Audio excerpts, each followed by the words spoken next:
This is going to be a little masterclass on bag making, so I hope you're going to enjoy it. Here's a picture of the bag that we're going to make together. My fabrics out. Today we're going to use this weight canvas. My fabrics are 110 centimetres by 70 centimetres in width. So that is my main fabric, and my lining are both the same size. We're also going to add a patch pocket, which we didn't add in class, but we're going to add that today. I'm also going to make another bag, and I'll show you how to put a zipper pocket in. For this one, we'll do patch pocket. Marking tools, I like pins, rotary cutter, trusty scissors, and the friction pen, which I love them because when you iron them, the pen comes straight out.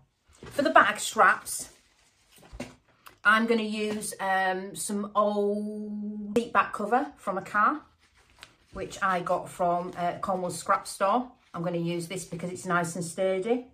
If you're making straps for this, your straps 20 centimetres by 10 centimetres wide. This is going to be a bigger bag than what we made in class. In class, we made a smaller version, but I thought I would make the bigger version because I like a big chunky bag for when I'm going to the gym. So the first thing we're going to do is we are going to make our pockets. So I've got a rectangle of fabric. My fabric is 30 centimetres, 50 centimetres in length, and I'm going to fold it in half so that I've got the right sides together. This is the right side of my fabric. This is the wrong side. Then what we're going to do is back stitch, sew and pivot all the way around. So where you see the blue lines is where you're going to sew.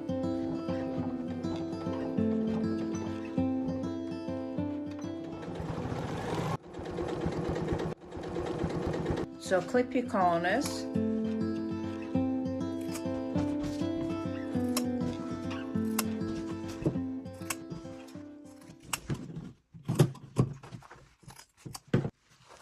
Turn the pocket through.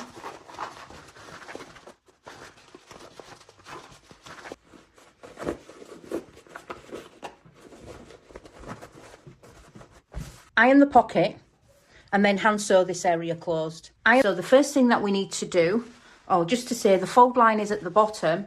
I've got two shorter raw edges at the top because this is the top of the bag. Where the fold is going to be the bottom of the bag, so that we're clear. So we're going to start at the top, and what I want you to do is we're going to fold our fabrics in half just to find out the centre of where the bag will be. So I've made a little finger press line there, but I'm going to make a mark on the fabric. I've got my set square. The thing that we need to find out now is the distance for the handbag straps. From the centre, measure 15 centimetres out on each side and make a mark. I've made the mark on the front of the fabrics because the handbag straps are going to go on the right side of the fabric, but we'll put them on later. So with the fold line, we're working on the bottom of the bag now. From the fold line, from this raw edge, I'm going to start with the left-hand side. You could start with the right. Measure 10 centimetres from the fold line up and make a mark. And do that on the other side as well. And where you've made your marks, what I'd like you to do is just make a little snip at the side where this mark is. And I'm going to see if I can, hopefully you can see that, but my snip is no bigger than 1 centimetre.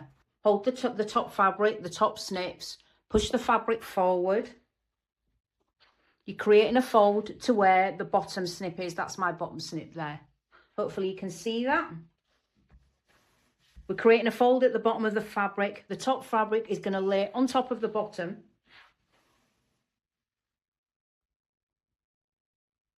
And this gives us our reverse pleat, our reverse box pleat, what you made in class. And all I'm doing is I'm going to finger press it, but I'm actually going to iron it as well. And the next thing that I'm going to do is I am going to sew the side seams of the bag, and my seam allowance is 1.5 centimetres. So let's do that and I'll see you back. So with my bag, just to show you, I have finger pressed the seam open. And you can see I've done a little triangle there to press the seam nicely open. The seam won't deteriorate because it is so big, and the bag is going to be turned through, so we won't see any of the unsightly seams. So I'm going to turn the bag through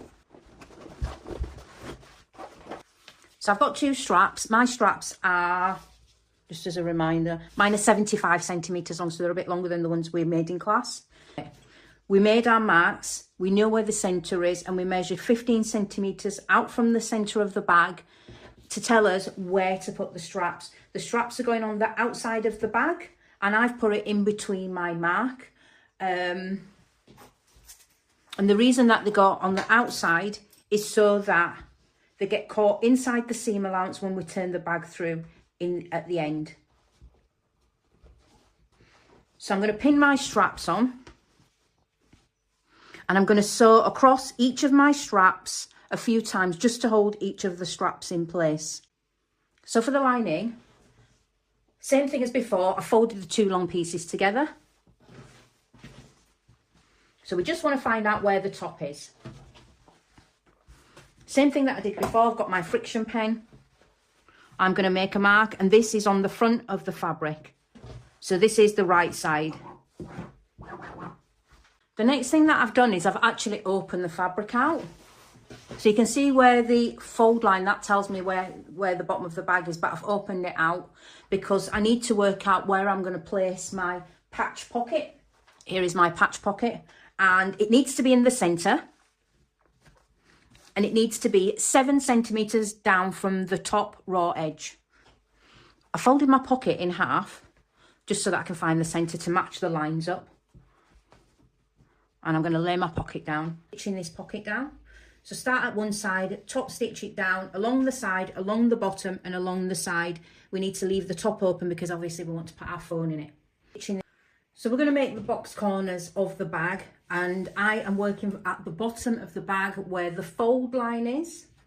And I'll put the measurements up for the box corners. But what you're going to do is you're going to measure 10.5 centimetres across, 9 centimetres down. So I'm just going to position my ruler. 10.5 across, 9 down. The reason it's bigger across is because we're taking into account the seam allowance for the side seam. So if you imagine the seam allowance for the side seam is 1.5 centimetres, and when we take that into account, it means that the actual box corner will be 9 centimetres square, and that's why the top is bigger than the bottom.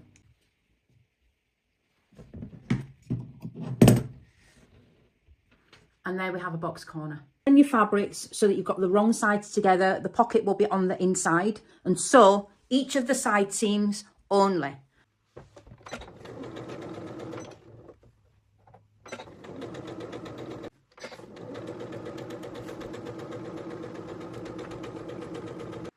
Right, so we need to make our box corners. So what I do is I pinch each side of the fabric and I pull it together. I'll show you again. Pinch each side of the fabric, pull it together, open the seam out and sew across each of those corners. Right, so hopefully you can see this. So I've got my bag right side out, and I can tell because I've written on the fabric, just to make sure. I'm going to push my straps down just to get them out of the way. So the bag is the right side out. The lining is wrong side out. You can see that because you can see the raw edge. And what I'm going to do is I'm going to put my bag, my main fabric, inside the lining so that the 2 pieces match, so that the 2 right sides match, if that makes sense. All becomes clear later. Oh, I've just realised what we need to do is we need to make ourselves a little hole at the side here. I forgot to say that we need to leave an opening to turn the bag through. So I am going to unpick a little bit of this side seam.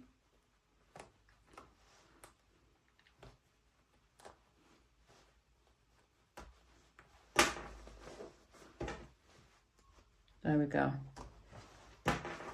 So I'm just going to go and I've unpicked a little bit of the side seam, but what I'm going to do is I'm just going to finish the edges, the 2 raw edges of the fabric there so that they don't come apart. So hopefully you can see this. We have stitched all the way around the circumference of the bag. So we've stitched the lining and the main fabric together. I've left myself a small hole. Hopefully it's big enough for me to be able to pull the fabrics through. And what we're doing is we're pulling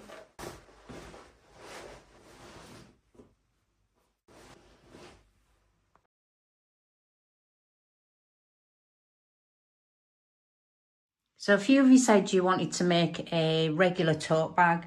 So I just wanted to show you, this is the bag before it gets finished, to let you know that this is actually a regular tote bag. And all I've done here is I have ironed the seams. So what you would do is top stitch those side seams, and that would give the bag a bit more definition. Okay, so here is the other version of the bag, just so you can see the difference really. So what I've done is I've just pinned it so you're able to see, and I'm going to unpin it.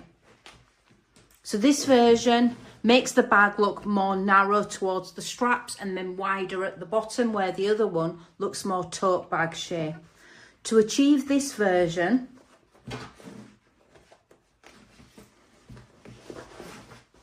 so you can see I've brought the tote bag back out, and what I've done is I have turned under the tote bag where the straps are,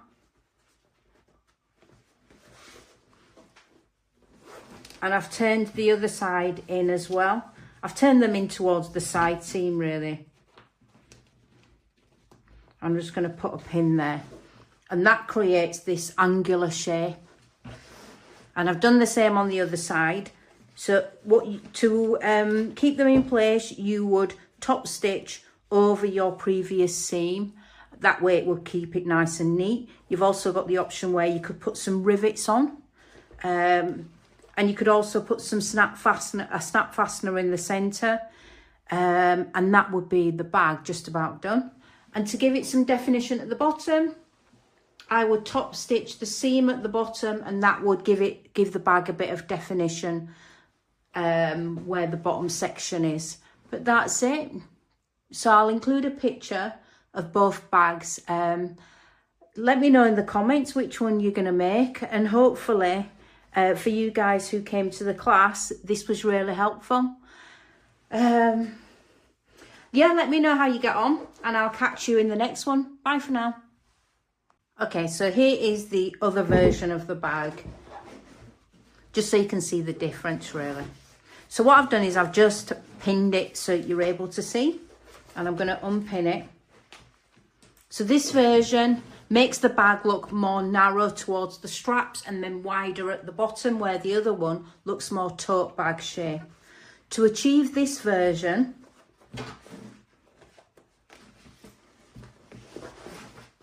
so you can see I've brought the tote bag back out, and what I've done is I have turned under the tote bag where the straps are,